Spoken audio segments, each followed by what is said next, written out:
Hello there. Welcome back to the Level 2 lessons for the Star Wars Unlimited Judge program. As always, I'm your host Jonah, and this lesson marks the first Level 2 lesson covering the Master Event document. We're going to be starting with Part 2, the floor rules, as the first part is covered adequately in the Level 1 lesson on the Master Event document, and we're going to take a wide-angle look at policy and the underlying philosophy. The goal of this lesson isn't to get into the specifics for any situation, or even talk about particular infractions.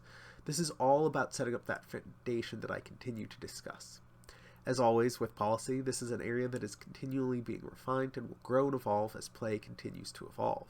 This does make it a bit of a challenge to both learn and teach, so this is likely a lesson that will similarly evolve over time. In the introduction, as the Master Event document says, in order for competition to have meaning, participants must agree to play within a set of rules or boundaries. In the case of Star Wars Unlimited, those boundaries are the comprehensive rules and the associated tournament documents, as well as appropriate clarifications and errata. This makes sense on an instinctual level. If players weren't constrained by the rules, players would be playing a game of Calvin Ball, a somewhat anachronistic American reference. Another way to say that is that players would be able to do whatever they want. They could say, "I declare myself as the winner," and that'd be how it is. Of course, their opponent would similarly be able to declare themselves the victor. They'd call a judge and we'd have to figure it out. Hence, rules. Of course, this leads to when players accidentally break rules. Both players, in a fair and competitive environment, will want that break addressed and the error remedied. That's where policy comes in. For competitive play, as stakes begin to grow, whether they're for higher value prizes, invitations to exclusive events, or just exceptional bragging rights against a crowd of thousands of competitors, it's important that there are rules to how we remedy errors as well. These rules about addressing player errors are what constitute policy, and here it's critical that we are consistent in policy. Like players knowing, if I play a resupply, it will become a resource, it's as important for players to know that if I forget this trigger, this is how it will be handled. One of the goals of competitive play is to find the player that is best within the rules.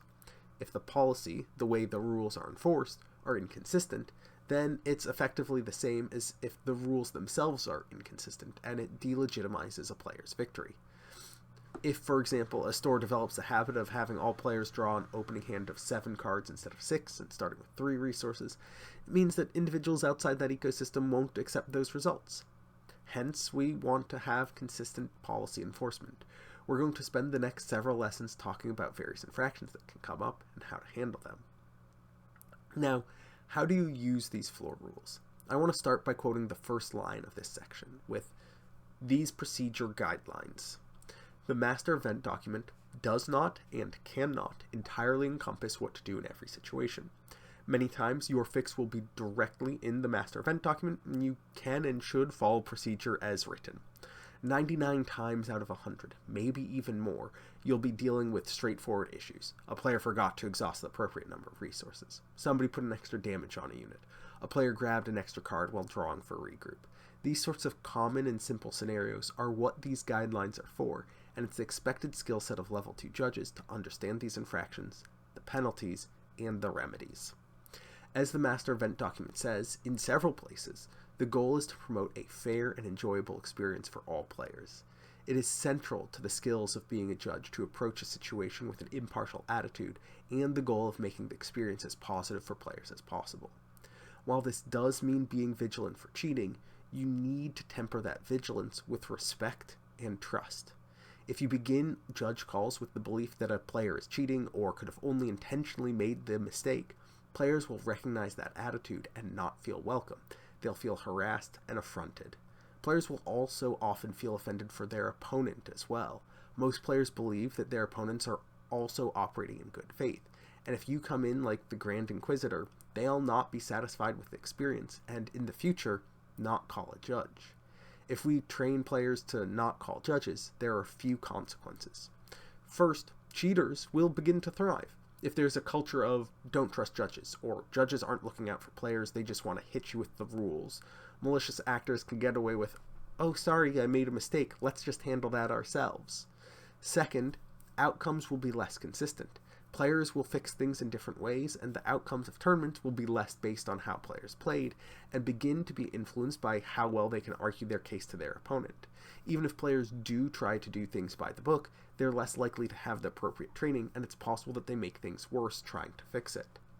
Third, tournament organizers will see fewer calls, see less need for judges, and consequently hire fewer, which will lead to a spiral effect where the quality of the experience goes down further and further for players. While being timely in handling calls is also important for the overall experience, taking the time to consult with other judges, if other judges are immediately available, is encouraged. If you're able to talk with the head judge or another senior judge, that's immensely valuable. But even talking with another judge with less experience than you can help you wrap your head around the problem in a way that speaking with players might not. The role of the judge section of the master event document also lays out a few key elements of judges' roles at events. It is important to remain impartial and objective, and equally important is maintaining an appearance of impartiality and objectivity. As a level 2 judge, you may frequently judge at your local game store, where you know the majority of the players. If a new player comes into that space, it's important that you treat them similarly to all of the players that you already know. Feeling like a judge is biased, even if there's no real evidence of bias being in play, can be very alienating to a player. While you should recuse yourself should you not be able to remain impartial, sometimes that can't happen at local events because you are the only judge.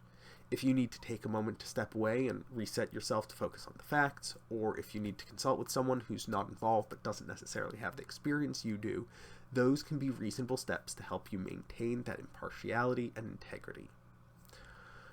Now, sometimes a judge will be wrong. Perhaps they misread a card, they misheard the question, or honestly, sometimes judges won't know a rule or will screw up a piece of policy. Judges will make mistakes. It's how the mistakes are handled that is important. First, if you realize that you've made a mistake and the match that is impacted is still ongoing, make it a priority to return to those players and identify what impact the error has had on the match. You can talk to players away from the table and to ask if they've made decisions based on the ruling, if the game has progressed significantly, and more. If you did cause damage to the game, pause the match. You can apply fixes as though it were a gameplay disruption to remedy it and get the game back on course. If you didn't disrupt the game, simply providing the corrected ruling and apologizing, which should be done in either case, can be sufficient. If you're a floor judge, it's important to escalate this to the head judge. Let the players know to pause as soon as you realize, to minimize the chances of further damage, but inform the head judge before taking any steps to remedy the issue if it has progressed and been damaged. These situations can get very tricky, and players can become upset if they felt like they are now incorrectly going to lose a game or match because of a judge ruling, and they might not trust your additional remedy. However, it is important to remember that players always have the option to appeal a ruling. Players are not required to automatically accept what a judge says, even if that judge is the head judge. While players do have a responsibility to remain respectful, they can and should ask for clarification or explanation if they believe that the judge issuing the ruling is incorrect. Judging at your local game store, you're likely to be the only judge, so there isn't anyone for you to take the appeal to, but you should still listen to the player, hear their argument, and even review the parts of the rules that they believe support their argument. Sometimes you're absolutely correct and absolutely confident in your ruling, and while you should let the player voice their concern, you don't have to let them continue to debate it for too long. When you've made up your mind after hearing out the player, let the player know in no uncertain terms that this is your final ruling and that they need to return to playing their match. I frequently offer the opportunity to continue the conversation after the match because it is important that players understand why the game works the way it does, or why policy fixes things in particular ways. But if you're just arguing in circles, you want to keep the event moving. This feels like I've barely dipped my toe into talking about policy in the master event document, and truly, we only looked at 2 pages out of nearly 40. We'll be back in the next lesson to discuss penalties and penalty structure for the game, before continuing with further lessons on the master event document for the next several lessons. If you're watching this on YouTube and you want more level 2 lessons in your feed, go ahead and subscribe. Join us Tuesdays and Fridays on twitch.tv/swoo_judges for live broadcasts covering the content of these lessons as they're released, and join the Star Wars Unlimited Judge Program Discord to join the community in discussion of this